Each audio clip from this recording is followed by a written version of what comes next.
তো চলে আসছি দুপুরবেলা রান্না করতে। দুপুরবেলা আজকে কী কী রান্না করব সেটাই শেয়ার করবো অপবিস্তর। তো প্রথমে হচ্ছে তেল দিয়ে দিয়েছি, আর কি রান্না করব সেটাও বলছি। এখানে হচ্ছে গিয়ে সরিষা, তারপর কাঁচামরিচ, পেঁয়াজ আর রসুন একসাথে বেটে নিয়েছি। কি গেস করতে পারছেন কি রান্না করব? আমি জানি যে আপনারা এখনও গেস করতে পারছেন না, তো আমি বলে দিই। এখন হচ্ছে অফ সিজনে তো যে জিনিসটা পাওয়া যায় না সেটাই রান্না করছি। তো এটা প্রথমে কড়াইতে দিয়ে দিই, বিসমিল্লাহ। একটুখানি পানি দিয়ে দিব, লবণ দিয়ে দিব পরিমাণ মতন। এই তরকারিতে কিন্তু লবণ বেশি দিতে হয় না। দিয়ে দিব হচ্ছে হলুদ গুঁড়া, দিয়ে দিব হচ্ছে পরিমাণ মতন জিরা গুঁড়া, এরপরে দিয়ে দিব হচ্ছে অল্প একটু ধনিয়া গুঁড়া। মশলাটা হালকা করে কষিয়ে নিব। আমার কিন্তু সব ধরনের স্পাইস দেওয়া হয়ে গেছে।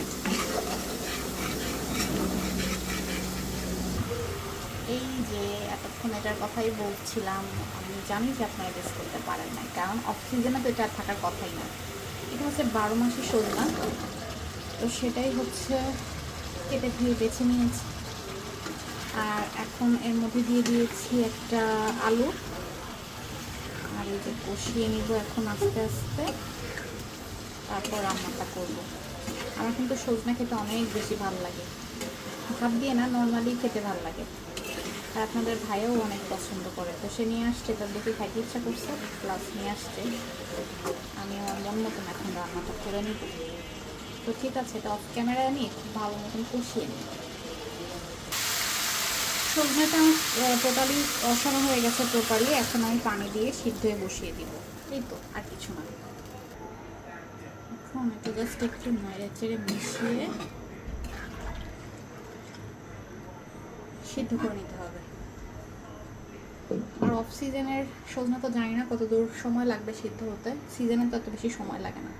তো ঠিক আছে, এটাকে আমি সিদ্ধ করতে থাকি, এরপর হচ্ছে রান্নায় চলে যায়। কী রান্না করা যায় দেখি। নর্মালি আমি হচ্ছে মুগ ডাল দিয়ে হচ্ছে মাছের মাথা রান্না করলে মাছের মাথাটাকে খুব ভালো মতন ভেজে নিই। তবে আজকে আমি ভাবলাম যে না, মাছের মাথা ভাজার দরকার নেই, আমি একবারে কষিয়ে দিব, কষিয়ে মশলা কষিয়ে রান্নাটা করব। তো প্রথমে তেল দিয়ে দিয়েছি, আর আমি হচ্ছে প্রেশার কুকারে একবার রান্না করে ফেলবো। এরপরে দিয়ে দিব হচ্ছে পেঁয়াজ কুচি,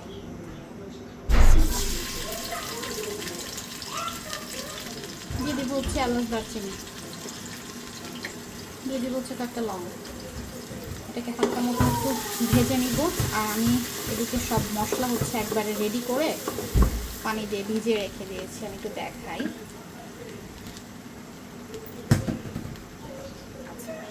এটা হচ্ছে মশলাটা, এর মধ্যে হচ্ছে আদা, রসুন, পেঁয়াজ বাটা দিয়েছি, লবণ, হলুদ দিয়েছি, এরপর জিরা গুঁড়া, ধনিয়া গুঁড়া, শুকনো মরিচের গুঁড়া সব দিয়ে দিয়েছি। আচ্ছা, পেঁয়াজটা যখন একটু ব্রাউনিশ হবে তখন আমি স্পাইসগুলো অ্যাড করব।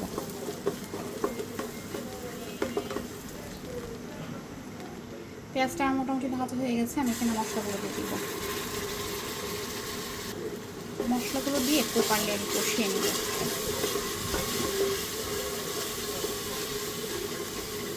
একটু কষাইতে থাকি। মশলাটা যদি পুরা না লেগে যায় আমি একটু পানি দিয়ে দেবো, আর একটু কষিয়ে নেব। এখানে আমি পুরো মাছের মাথা টাথা, এরপর লেজ টেজ সব দিয়ে দিয়েছি একবারে। এটাকে একটু লবণ আর হলুদ মাখিয়ে রেখেছিলাম যাতে ঢোকে, লবণ আর হলুদটা ভালো মতন।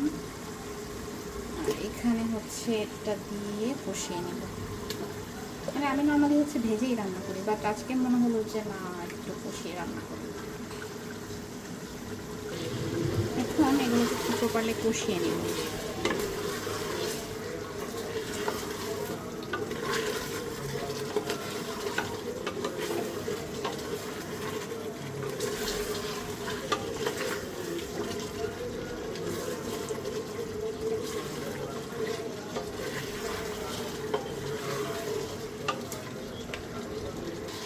এখানে আর একটু পানি দিয়ে দিব মাথাগুলো ভালো মতন কষানোর জন্য। আর আমি এর ভিতরে এখনই ডালটা দিয়ে দিব, ডালটা দিয়েও কষিয়ে নিব একসাথে।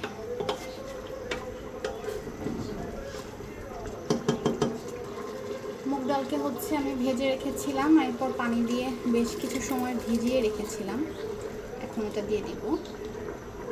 মানে আপনাদের কাছে হয়তো লাগতে পারে যে একবারে কেন দিলাম, একটু মাথাটা ভেঙে চুরে রান্না করব, তাহলে খেতে স্বাদ লাগবে। আর সব সময় তো একভাবে রান্না করলে ভালো লাগে না, মাঝে মাঝে একটু চেঞ্জ করে দিলে খেতে খারাপ লাগবে না, ভালোই লাগবে আই গেস। তো ঠিক আছে, এটাকে আমি ভালো মতন কষিয়ে নিই।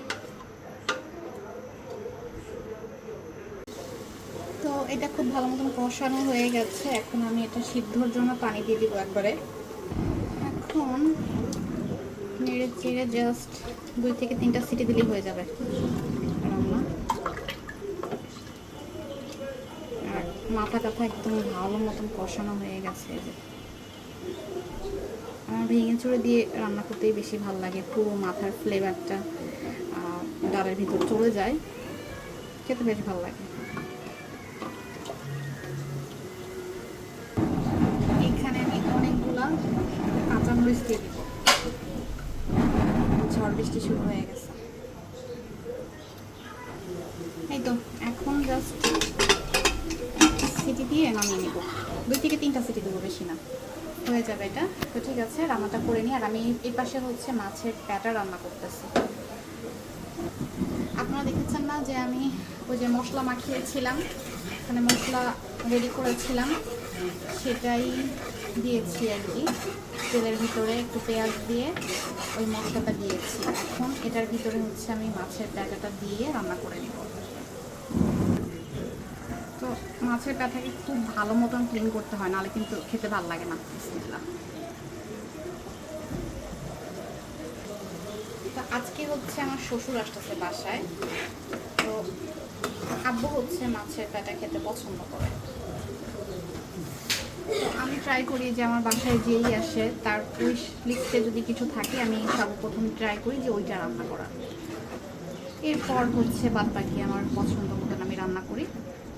তো এই মাছের তেলটা বা মাছের পেটিটা হচ্ছে রেখেই দিয়েছিলাম আব্বুর জন্য, যে আব্বু আসলে রান্না করব। তো সেটাই হচ্ছে রান্নাটা করে নিই। ওই তো এটার মধ্যে আর কিছুই নাই, জাস্ট এখন রান্না করে নিতে হবে। তো কার কাছে কেমন লাগে জানি না, তবে এটাতে কিন্তু প্রচুর ওমেগা 3 থাকে মাছের তেলে। আর আমি তেলটা কিন্তু একদম কমিয়ে দিয়েছি, কারণ এখানে যথেষ্ট পরিমাণ তেল আছে, এটা দিয়ে রান্না হয়ে যাবে। তো ঠিক আছে, এটা রান্না করে নিই। এই তো রান্না বান্না শেষ, সোনার বাংলাদেশ। এখন রান্না শেষ করে হচ্ছে একটু ফ্রুটস খাচ্ছিলাম, ড্রাগন খাইলাম একটু আগে, তারপর একটু পেয়ারা খাইলাম। ট্রাই করবেন প্রতিদিন একটা হলেও ফল রাখার খাবারে। তো আজকে আমি দেশি পেয়ারা নিয়ে আসছিলো, তাই খাইতেছি। তো ঠিক আছে, এরপর হচ্ছে রান্নাবান্না শেষ, এরপর ঘরটা ক্লিন করব, গোসল করব, নামাজ পড়বো, এরপর লাঞ্চে দেখা হচ্ছে। ঠিক আছে। পুরো একটা বিকাল ঘুমায় কাটাইছি। আর ওয়েদার এত ভালো ছিল, বাইরে বৃষ্টি ছিল, ঘুমটাও অনেক সুন্দর হয়েছে। আর হচ্ছে ভিডিও কন্টিনিউ করতে পারিনি রান্নাবান্নার ফল খাওয়ার পরে। এখন সন্ধ্যায় জাস্ট একটু ক্লিক করলাম, দুধ দিয়ে হচ্ছে টোস্ট খাইতেছি। এরপর হচ্ছে বাবুকে পড়াইতে হবে, কারণ বাবুর পরীক্ষার সামনে। এই তো টুকটাক ব্লগ শেয়ার করলাম আর কি। তো কেমন লাগলো অবশ্যই জানাবেন, দেখা হবে নেক্সট কোনো ভিডিওতে। সে পর্যন্ত সবাই অনেক বেশি ভালো থাকবেন, আমার জন্য দোয়া করবেন, আর হচ্ছে লাইক কমেন্ট করে পাশে থাকবেন।